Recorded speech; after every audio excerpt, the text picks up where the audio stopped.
বিষ্ণুদার প্রতি আপনাদের প্রাণ ভরা ভালোবাসায় আমরা আপ্লুত। আর ম্যাজিক বক্স মানেই আপনার পছন্দের গল্প। নস্টালজিক সেই ভৌতিক আসরের অনুভূতি আপনার কাছে পৌঁছে দিতে আমাদের এবারের নিবেদন বিষ্ণুদার ভূতের গল্প সিরিজের ৫৯তম গল্প পানিডাঙার ভুতুড়ে ঘটনা। প্রতি সপ্তাহে নতুন নতুন রোমাঞ্চকর, রহস্যময়, ভৌতিক এবং আরও হরেক রকম স্বাদের গল্প শুনতে সাবস্ক্রাইব করে আমাদের সঙ্গে থাকুন। নতুন গল্পের আপডেট সবার আগে পাওয়ার জন্য বেল আইকনটি ক্লিক করে নোটিফিকেশান অন করে রাখুন। শুরু হচ্ছে সৌমেন মজুমদারের লেখা বিষ্ণুদার ভূতের গল্প সিরিজের ৫৯তম গল্প পানিডাঙার ভুতুড়ে ঘটনা।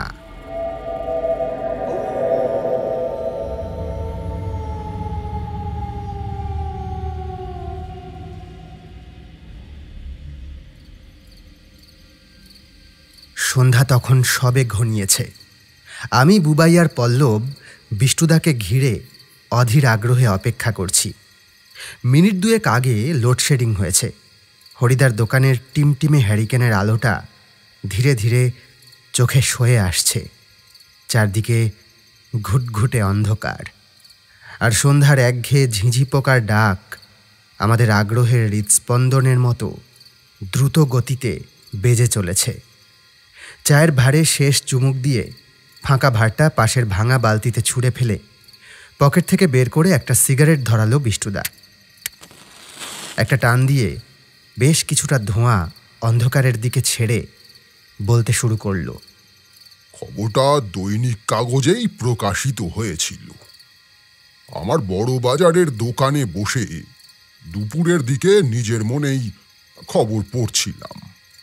ছোট বড় বিভিন্ন প্রতিবেদন পড়তে পড়তে হঠাৎ করেই এই খবরটা আমার নজরে পড়ল। অবশ্য কাগজে যেমনভাবে লেখা হয়েছিল তাতে মনে হয়েছিল বিষয়টা মানুষের কল্পনা অথবা প্রচলিত ধারণা। এর সত্যতা অথবা গভীরতা আলাদা করে প্রতিবেদনে গুরুত্ব পায়নি। পানিডাঙা নামক একটি গ্রামে অনেক পুরনো একটা জমিদার বাড়ি রয়েছে। লোকজন বলে ওই বাড়িতে নাকি ভৌতিক উপদ্রব রয়েছে। রাতের অন্ধকারে ওই বাড়িতে অনেক অতিলৌকিক ঘটনা ঘটে। যারা যায় তারা নাকি অস্বাভাবিক সব ঘটনা এবং শব্দের সম্মুখীন হয়। অবস্থা জরাজীর্ণ, পরিত্যক্ত অবস্থাতেই পড়ে আছে। কোনো দাবিদার নেই। ভূতের ভয়ে দখল করার সাহস আজ পর্যন্ত কারো হয়নি। অতএব যে কেউ এখানে যাতায়াত করতে পারে। গ্রামের উৎসাহী সাহসী যুবকের দল দুই একবার রাতে ওখানে থাকার চেষ্টা করেছিল। তবে এমন কিছু নাকি তারা প্রত্যক্ষ করে যে মাঝরাতেই পালিয়ে যেতে বাধ্য হয়। প্রতিবেদনের শেষে এমন পুরনো বাড়ি সরকার যেন সংরক্ষণ করে সেই বিষয়ে কথা বলা হয়েছে। আমিও সেটাই চাই। এসব জিনিস একবার ধ্বংস হয়ে গেলে আর কোনোদিন ফিরে পাওয়ার সম্ভাবনা থাকবে না। অতএব সরকার দায়িত্ব নিলে এবং যথাযথ সংরক্ষণ করলে এমন সব পুরনো বাড়ি মানুষের দেখার মতো একটা জিনিস হয়ে উঠতে পারে। যদিও প্রতিবেদন পড়ার পর থেকে আমার মাথায় অন্য ভাবনা ভর করল। অন্য কারো বোঝার কথা নয়, তবে তোরা আন্দাজ করতে পারবি। আমাকে যারা একটু হলেও জানে তারা সহজেই বুঝতে পারবে সেই মুহূর্তে আমার মাথায় কোন ভাবনা ভর করেছিল। এমন একটা বাড়ি যার নামে ভৌতিক অপবাদ রয়েছে এবং সেখানে এক রাত্রি কাটানো সম্ভব। অতএব এই সুযোগ হাতছাড়া করি কি করে? খোঁজ খবর নিয়ে কিভাবে পৌঁছাবো তা জেনে ফেললাম পরদিনের মধ্যেই। খুব যে বেশি দূর তা নয়, ঘন্টা তিনেকের পথ।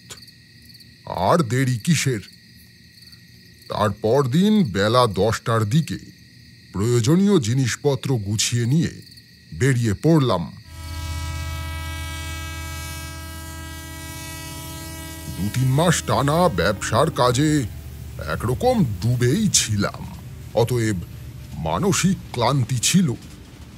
অজ্ঞাত ভৌতিক অভিযানে ছুটে চলেছি, সেই আনন্দ তো আছেই, তার সঙ্গে বেশ কিছুদিন পর নিয়মে বাঁধা জীবন থেকে ছুটি পেয়ে বেশ ফুরফুরে লাগছিল। শহর, মফস্বল, গ্রাম পেরিয়ে রেলগাড়ি ছুটে চলেছে। জীবন আর প্রকৃতি মিলেমিশে যে বিচিত্র ছবি তৈরি করেছে, তা ক্ষণে ক্ষণে পরিবর্তন ঘটছে চোখের সামনে। কোথাও সারিবদ্ধ মানুষের আস্তানা, কোথাও বিস্তীর্ণ ক্ষেত, আবার কোথাও দিগন্ত বিস্তৃত জলাভূমি। সব পেরিয়ে যখন আমার গন্তব্য রেল স্টেশনে নামলাম, তখন বেলা 1টা বাজে। বেশ জমজমাট গ্রাম্য রেল স্টেশন। প্ল্যাটফর্মের উপরেই নানা রকম পসরা নিয়ে ব্যবসায়ীরা বসে আছে, কিছু আছে বন্ধ। দেখে মনে হচ্ছে কিছুক্ষণ আগেই তারা গুছিয়ে চলে গেছে, হয়তো আবার বিকেলে আসবে। দেখতে দেখতে প্ল্যাটফর্ম থেকে বেরিয়ে এলাম। বাইরেও বিভিন্ন দোকানপাট রয়েছে। 2-3খানা পায়ে টানা রিক্সা সামনেই দাঁড়িয়ে আছে। 2টো রিক্সা ফাঁকা, তৃতীয়টায় সম্ভবত চালক যাত্রীদের বসার জায়গায় বসে চালকের আসনে পা তুলে দিবানিদ্রায় মগ্ন। তবে ওখানে যাওয়ার আগে আমাকে দুপুরের খাওয়া সারতে হবে, অতএব খুঁজতে লাগলাম কোথায় কি পাওয়া যায়। বেশি খোঁজাখুঁজি করতে হলো না, এক জায়গায় ভাত পেলাম। বাইরে থেকে দেখে মোটামুটি পরিষ্কার পরিচ্ছন্ন মনে হলো। নির্দ্বিধায় শটান ঢুকে পড়লাম ভিতরে। 2-3 জন বসে খাওয়া দাওয়া করছে। এক বৃদ্ধা পরিবেশন করছে।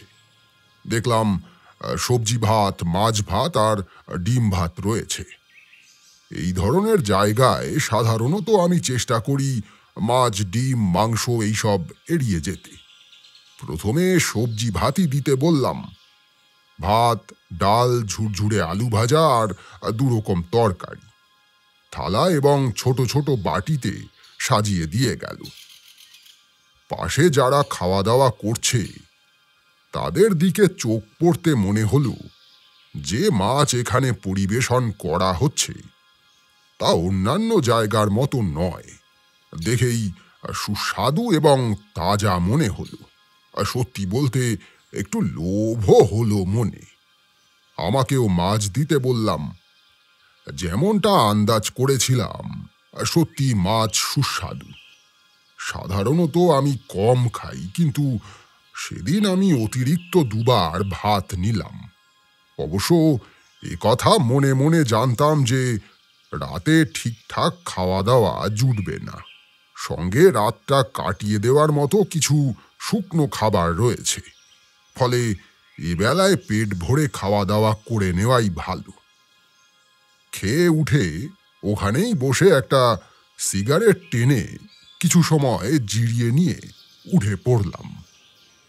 রিকশার কাছে গিয়ে দেখলাম সেই চালক ভদ্রলোক এখনো নিশ্চিন্তে ঘুমোচ্ছেন।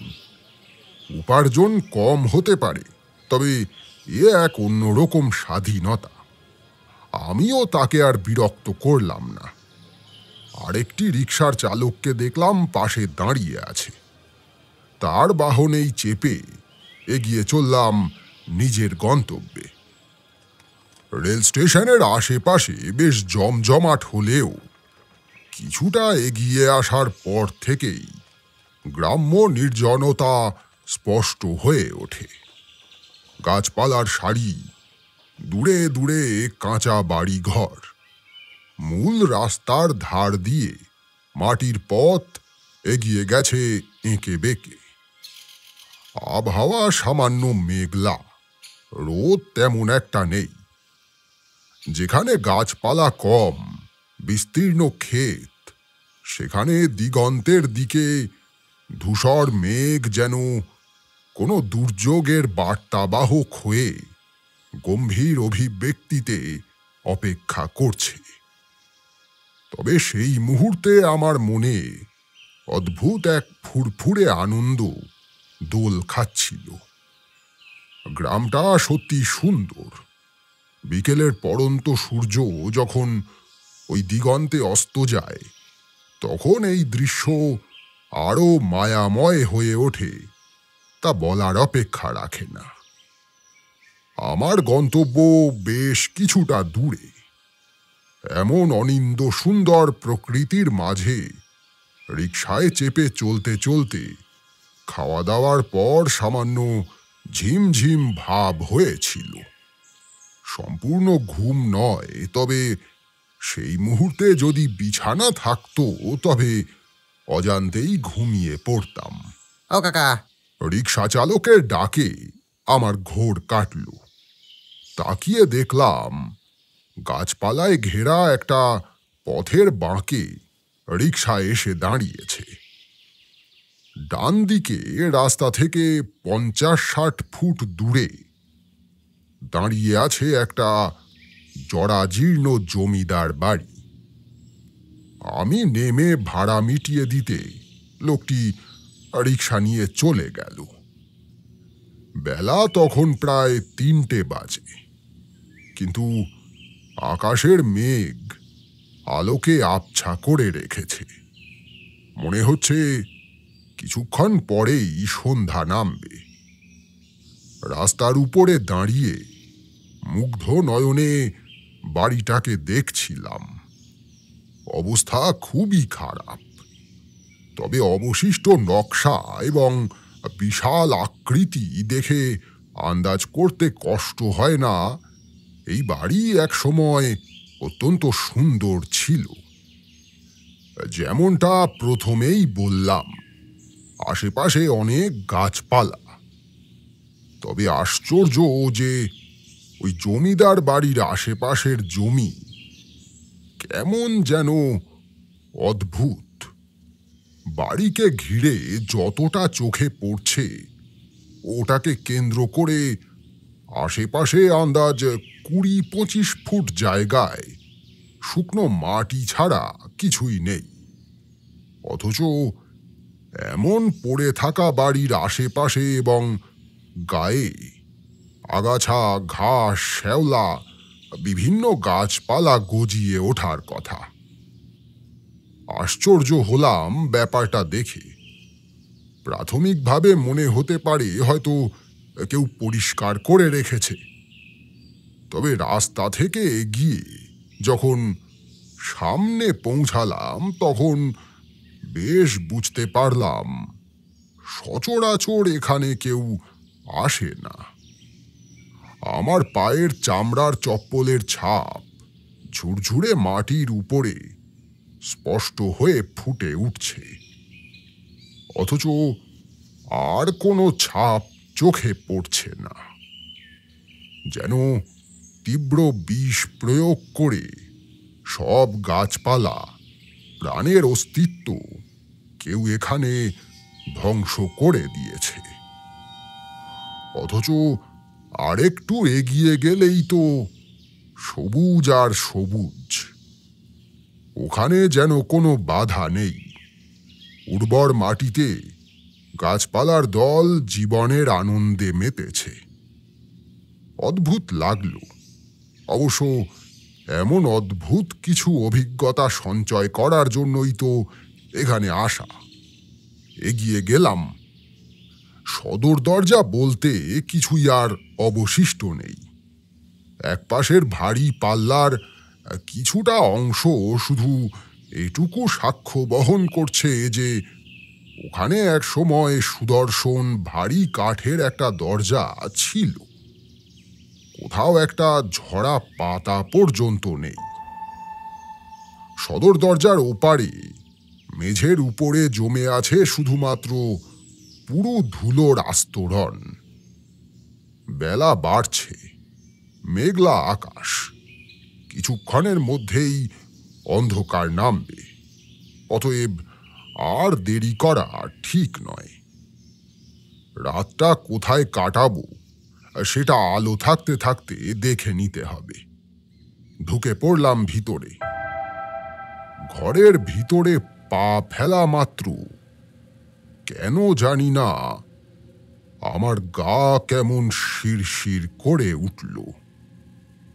অদ্ভুত একটা অনুভূতি। যেন মনে হলো দরজার বাইরে আর ভিতরে দুই আলাদা জগৎ। ভিতরে আলো বড় কম। টর্চটা বের করে জ্বালিয়ে হাতে নিলাম। ঘরের ভিতরে অদ্ভুত একটা গন্ধ। পুরনো ঘরে ধুলোবালি জমলে যেমন গন্ধ হয় তেমন নয়, বরং কোনো প্রাণী মারা গেলে পচে গলে যেমন গন্ধ তৈরি হয় সেই রকম। অথচ তার তীব্রতা অত্যন্ত কম। ঢুকে সামনেই বিশাল একটা হল ঘর। তার চারদিকে সারিবদ্ধভাবে ঘরগুলো ভঙ্গুর গহ্বরের মতো স্থির হয়ে আছে। কোনো ঘরেই দরজা অবশিষ্ট নেই। এই বাড়ি দোতলা, যদিও সিঁড়িটার অবস্থা খুবই খারাপ, তবে কোনো ক্রমে সাবধানে ওঠা যাবে। নিচতলায় কয়েকটা ঘর দেখে নিয়ে এগিয়ে গেলাম সিঁড়ির কাছে। টর্চের আলো ফেলে সাবধানে সিঁড়িতে পা ফেলতে লাগলাম। বুঝে শুনে পা ফেলে কিছুটা উঠে এলাম। হঠাৎ একটা ধাপে পা দিতে ঝুরঝুর করে সিঁড়ির কিছুটা অংশ নিচে ভেঙে পড়ল। আমি চমকে সতর্ক হয়ে তৎক্ষণাৎ অন্য সিঁড়িতে পা দিলাম। এরপর আর কোনো অসুবিধা হয়নি। উঠে এলাম দোতলায়। নিচতলার মতো উপরেও পরপর ঘরের সারি। কয়েকটা দেখতে দেখতে একটা ঘর তুলনামূলক ভালো বলে মনে হল, যদিও এই ঘরেও দরজা নেই। কপাল ভালো, জানালাগুলো অবশিষ্ট আছে এবং সেগুলো বন্ধ। ভৌতিক অভিজ্ঞতা কি হবে জানি না, তবে দরজা দিয়ে যে কোনো সময় অন্য কিছু ঢুকে পড়তে পারে। সতর্ক থাকতে হবে। এইটুকু নিশ্চিন্ত যে জানালা দিয়ে কিছু ঢুকবে না। শিয়াল অথবা ওই জাতীয় কোনো প্রাণী ঢুকলে কিছুই করার নেই। সেটা আমায় সজাগ থেকেই সামলাতে হবে। তবে সাপখোপ দূরে রাখার উপায় আছে। একটা কাচের শিশিতে কার্বলিক অ্যাসিড এনেছি। সেটাই ঘরের চারদিকে ফোঁটা ফোঁটা ছড়িয়ে দিলাম। তারপর একখানা মোমবাতি বের করে জ্বালিয়ে রাখলাম ঘরের মাঝখানে। জিনিসপত্র ঘেঁটে একখানা পলিথিন এনেছি। সেটা পেতে তার উপরে একখানা বিছানার চাদর ভাঁজ করে পাতলাম। মোটামুটি রাত্রিবাসের উপযোগী বলা চলে। ততক্ষণে বাইরে সন্ধ্যা ঘনিয়েছে। ঝিঁঝির একঘেয়ে ডাক কানে ভেসে আসছে। যেটুকু সেই খবরের কাগজে পড়েছিলাম তাতে আশা করি কিছু ভৌতিক অভিজ্ঞতা এখানে অবশ্যই আমার হবে। তবে ভূত বাবাজি ঠিক কখন আসবে তা তো বলা যায় না। অতএব মোমবাতিটা আরও কিছুটা কাছে টেনে নিয়ে একখানা বই বের করে পড়তে শুরু করলাম। সময় কাটতে লাগলো। এক সময় উঠে একটা সিগারেট ধরিয়ে ঘরের ভিতরেই পায়চারি করলাম। তারপর আবার এসে বইটা নিয়ে বসলাম। পড়তে পড়তে এক সময় একটু ঝিম লাগছিল, আবার উঠে একটু পায়চারি করতে হবে। হাত ঘড়িতে তাকিয়ে দেখলাম 7:30 বাজে। বইটা উল্টো করে রেখে উঠতে যাব, ঠিক সেই মুহূর্তে একটা অপ্রত্যাশিত শব্দ আমার কানে এলো। সঙ্গে সঙ্গে ঝিমঝিম ভাব কেটে গিয়ে ইন্দ্রিয় সজাগ হয়ে উঠল আমার। এই শব্দ এখানে আসছে কোথা থেকে? স্পষ্ট মনে হচ্ছে এই ঘরের বাইরে অন্ধকারের মাঝে কেউ ভারী জুতো পায়ে হেঁটে বেড়াচ্ছে। সাথে সাথে ঝটপট উঠে পড়লাম। পলকের মধ্যে পৌঁছালাম ঘরের বাইরে।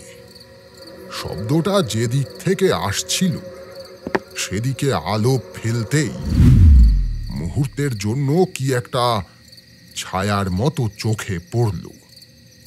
তারপরেই চারদিক একেবারে শুনশান। আমি ভয়ে ভয়ে কয়েক পা এগিয়ে দেখলাম, না, কোথাও কিছু নেই। তবে কি কোনো বন্য প্রাণী ঢুকেছিল? কিন্তু মুহূর্তের জন্য যে ছায়া আমি দেখেছি তা তো কোনো জন্তু জানোয়ারের মনে হলো না। প্রকট যখন হয়নি তখন তা নিয়ে অতিরিক্ত ভাবনা চিন্তা করে কি লাভ? অতএব আবার ফিরে এসে বই নিয়ে বসতে গিয়ে দেখি জ্বলন্ত মোমবাতিটা কাত হয়ে পড়ে আছে, আর তার শিখায় বইয়ের উপরে সামান্য আগুন ধরেছে। আমি চমকে উঠে এগিয়ে গিয়ে মুহূর্তেই মোমবাতিটা সোজা করে আগুন নেভালাম। আমারই ভুল হয়েছে। আর একটু দেরি হলে সব পুড়ে ছাড়খাড় হয়ে যেত।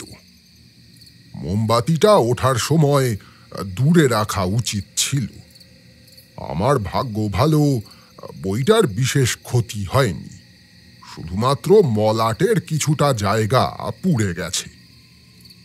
একখানা সিগারেট ধরিয়ে আবার শান্ত হয়ে বইখানা নিয়ে বসলাম। শান্তভাবেই এরপরের সময় কাটতে লাগল।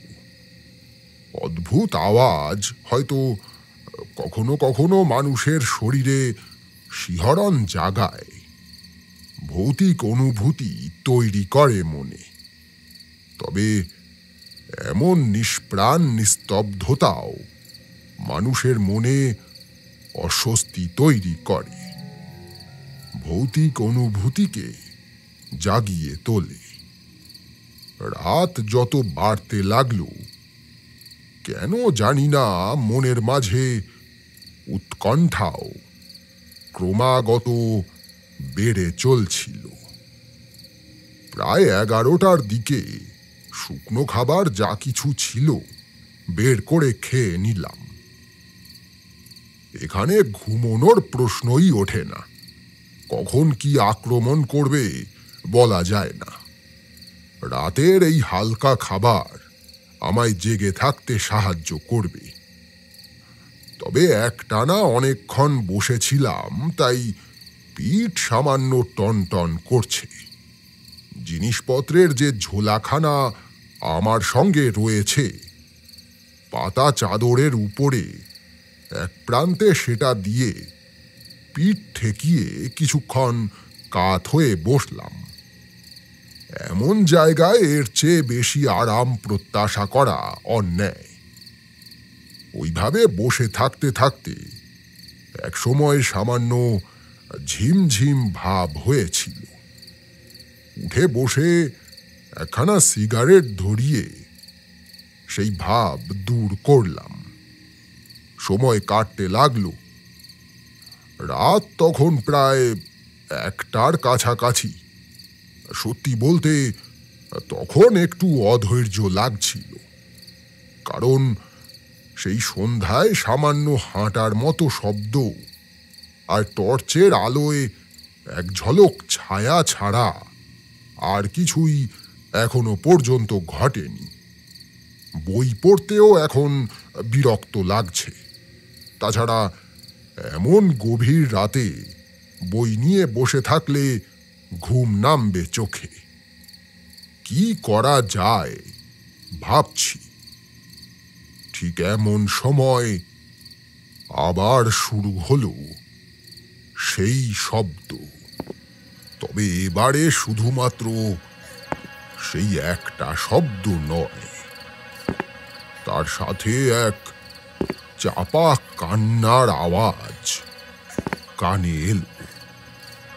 কেউ যেন ফুঁপিয়ে ফুঁপিয়ে কাঁদছে। সবচেয়ে আশ্চর্যের বিষয়, মনে হলো কান্নার শব্দটা এই ঘর থেকেই আসছে।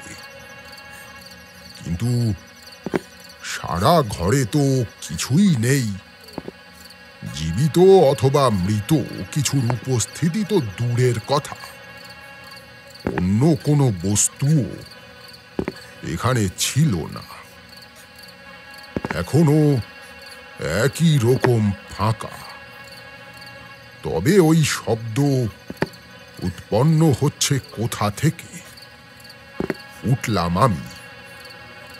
গতবারের ঘটনায় আমি সতর্ক হয়েছি। মোমবাতিটা কিছুটা দূরে সরিয়ে রাখলাম।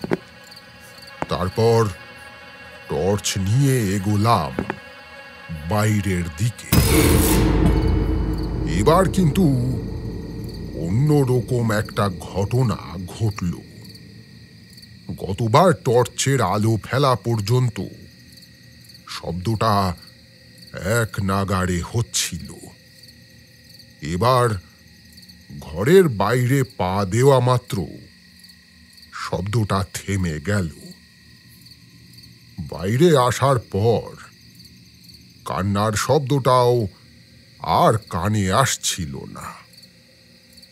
মনের ভুল কিনা জানি না, ফিরে এলাম ঘরে।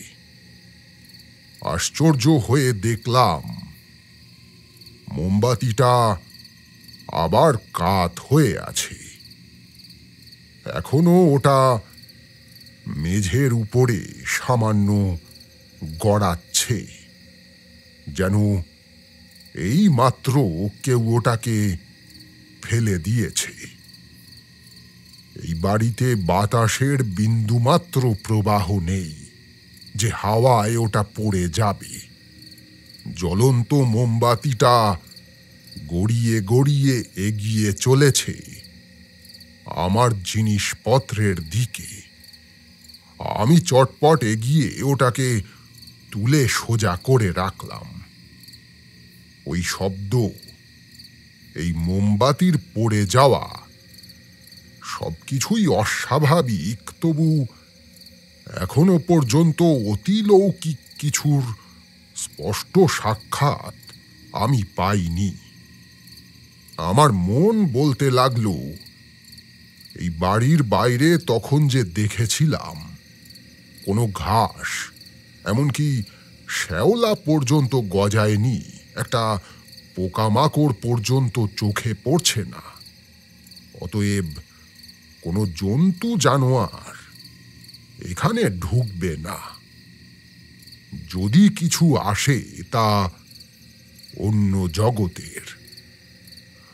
শরীর বড় ক্লান্ত লাগছে, চোখে ঘুম তীব্রভাবে অনুভব করছি। উপরওয়ালার উপরে সবকিছু ছেড়ে দিয়ে তবে কি কিছুক্ষণ ঘুমিয়ে নেব ভাবলাম বটে, তবে সাহস হলো না। হেলান দিয়ে চুপচাপ বসলাম। তীব্র ঘুম যখন মানুষকে আচ্ছন্ন করে তখন মুহূর্তেই চোখ লেগে আসে। বসে থাকতে থাকতে কখন যে আমার চোখ বুজে এসেছিল টের পাইনি।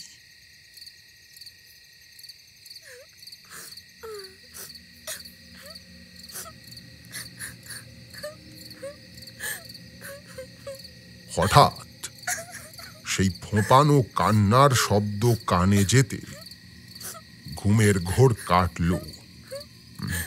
অস্বস্তি নিয়ে চোখ মেলতে আমার বুকের ভিতরে ধড়াস করে উঠল। এটা কোথায়? আমি কোথায় শুয়ে আছি? যে ঘরে আমি আশ্রয় নিয়েছিলাম তা তো এমনটা ছিল না। তবে সাদৃশ্য কি একেবারেই নেই? আছে। দরজা জানালার অবস্থান, ঘরের আকৃতি সব একই রকম, কিন্তু এখন এই ঘরের চেহারা সম্পূর্ণ ভিন্ন। ঘরের দেওয়ালে সাদা রঙের প্রলেপ, তবে সেই রং উপরের দিকেই অবশিষ্ট আছে। মেঝের দিকে কেমন কালশিটে পড়ে আছে। ধীরে ধীরে যত উপরে উঠেছে সেই কালশিটে হালকা হয়ে লাল লাল ফোঁটা ফোঁটা দাগ, যেন রক্ত ছিটে পড়েছে সাদা দেওয়ালে। ঘরের একদিকে ঘেঁষে আমি শুয়েছিলাম। আমার ঠিক উল্টো দিকে ঘরে প্রবেশ করে বাঁ হাতে যে দেওয়াল, সেই দেওয়ালে হেলান দিয়ে বসে আছে একটা মূর্তি। মাথায় ঘোমটা দেওয়া এক নারী মূর্তি। হঠাৎ মনে হলো আমার পিঠে যেন কিছু একটা এসে ঠেকেছে। অস্বস্তি নিয়ে পিছনে তাকাতে যা দেখলাম তাতে আমার চেতনা অসাড় হয়ে এলো। দেখলাম মহিলা যে দেওয়ালে বসে আছে তার উল্টো দিকের দেওয়ালের সামনে, অর্থাৎ আমার পিছনে পড়ে আছে প্রায় 10-15 খানা রক্তাক্ত মানুষের শরীর। সে শরীরগুলো মুন্ডহীন, কোনো মৃতদেহের বুক চিরে দুপাশে ছড়িয়ে রাখা। মৃতদেহ থেকে রক্ত গড়িয়ে আমার পোশাক ভিজিয়ে ফেলেছে। চটচটে লাল তরল সারা মেঝেতে ছড়িয়ে। আমার শরীর অবসন্ন হয়ে গেলেও চেতনা অবশিষ্ট ছিল। চিন্তা শক্তি ভ্রষ্ট হয়নি।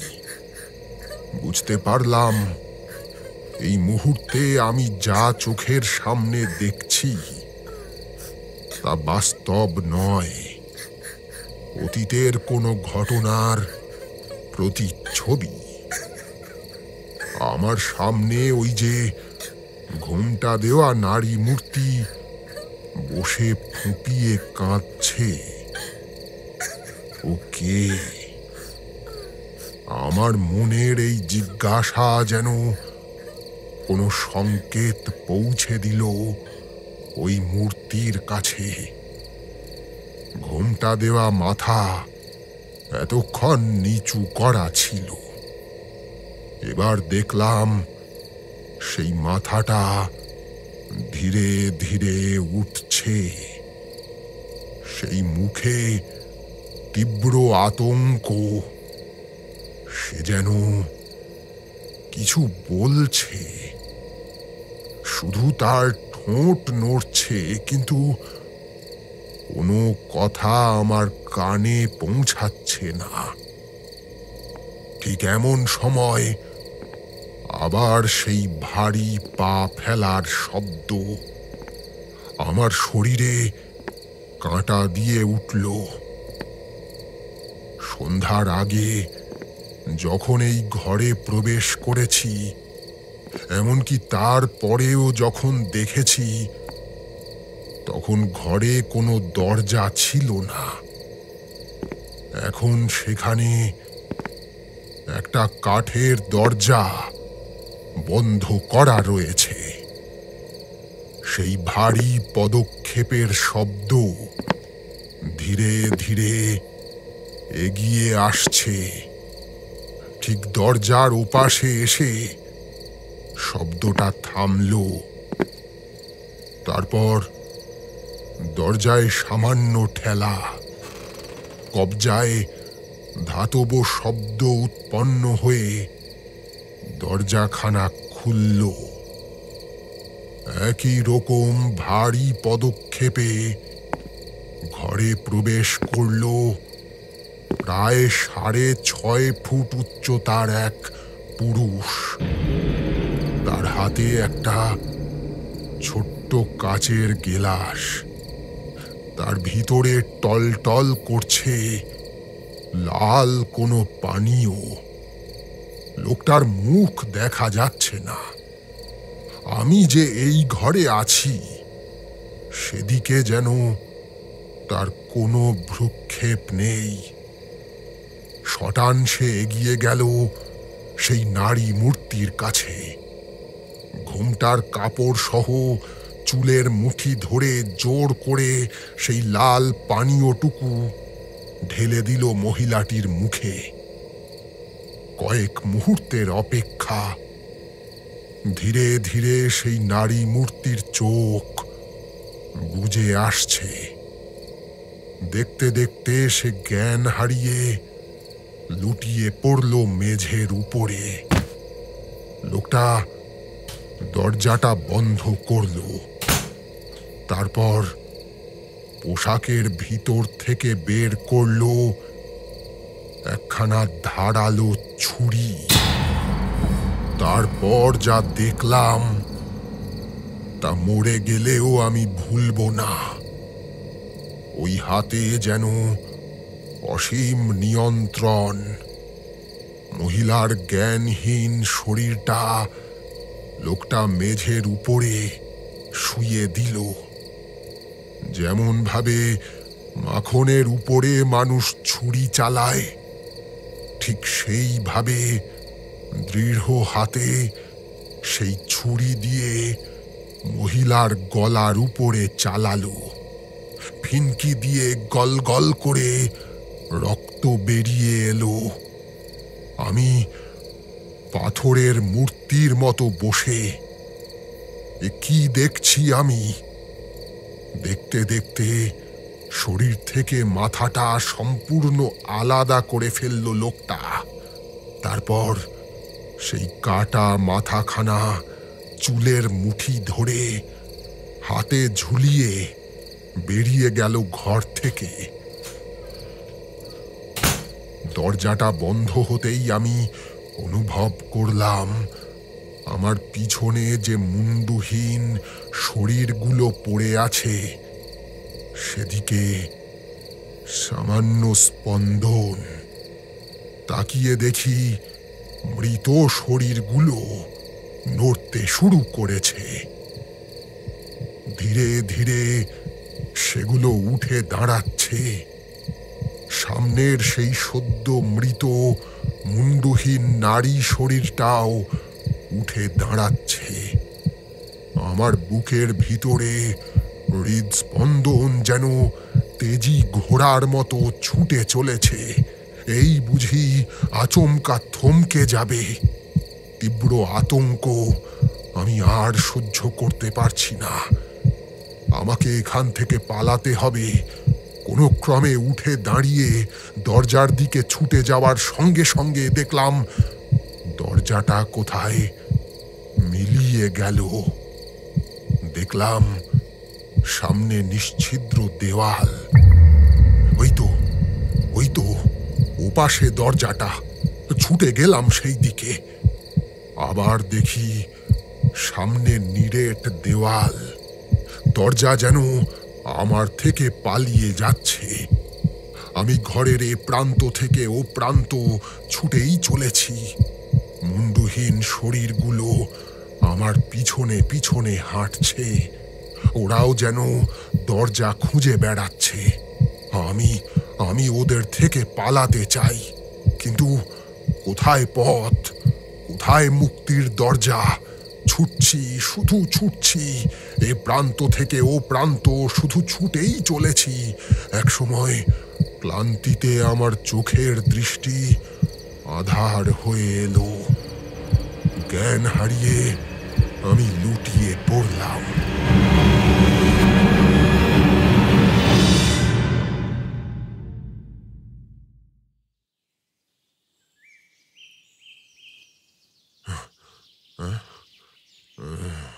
জ্ঞান যখন ফিরল, তখন বাইরে সকালের আলো ফুটেছে।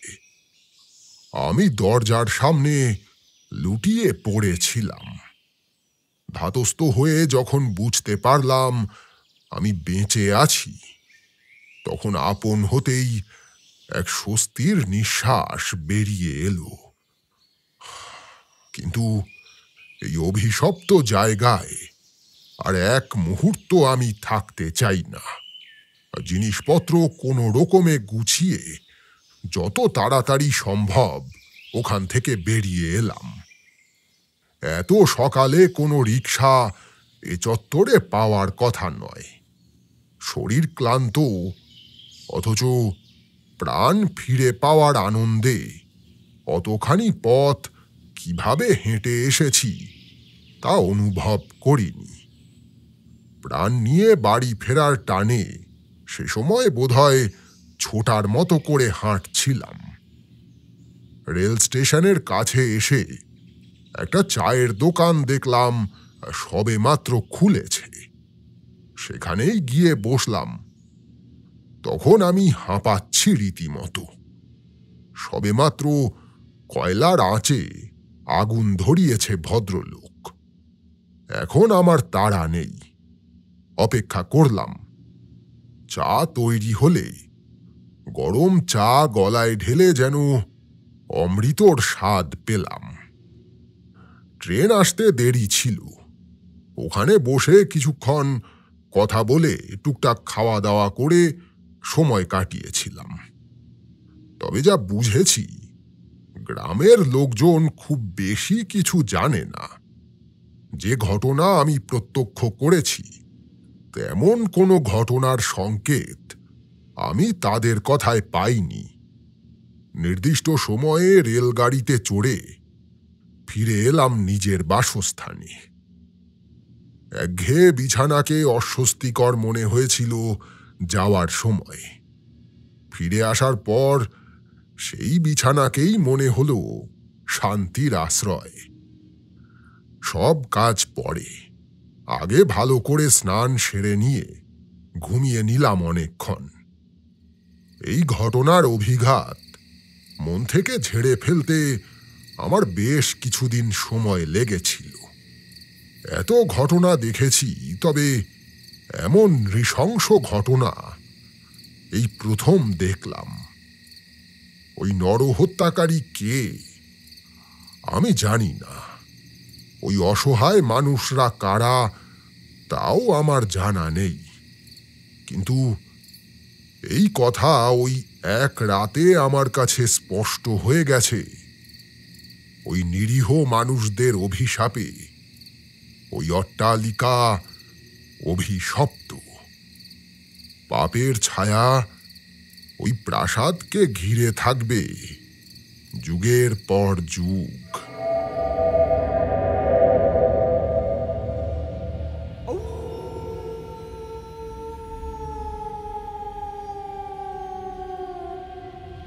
শুনছিলেন বিষ্ণুদার ভূতের গল্প সিরিজের ৫৯তম গল্প পানিডাঙ্গার ভুতুড়ে ঘটনা।